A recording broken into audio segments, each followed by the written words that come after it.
2 वेळा असं होऊन पण आम्ही तिसऱ्यांदा परत तेच चूक केली आणि त्यामुळे ना माझ्या बाळाला किती त्रास होतोय बघा. तरी तर बघा आता दुपारची वेळ होती, मग म्हणले की चला सरबत बनवते. ही सरबत मी एकदा बनवला होता, आता मी रोज बनवते कारण खूप टेस्टी लागतं आणि दुपारी खूप गरम होतं आणि काहीतरी थंड पिऊ वाटतं.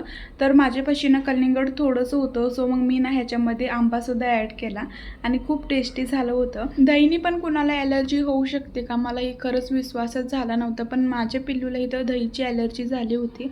आता तुम्ही म्हणसाल की ह्याला गालफुगी झाली आणि आंबट खाल्ल्याने गालफुगी तर होतेच, पण दही ना मी घरी केलेलं होतं आणि अजिबात आंबट नव्हतं आणि तो ना आंबट सगळ्या गोष्टी खातो आणि चिंच तर त्याला खूप जास्त आवडतात, पण असं कधीच झालं नाही. तर ह्याच्या आधी पण 2 वेळा असं झालं होतं आणि तो जेव्हा पण दही खातो ना त्याला लगेच गालफुगी येते.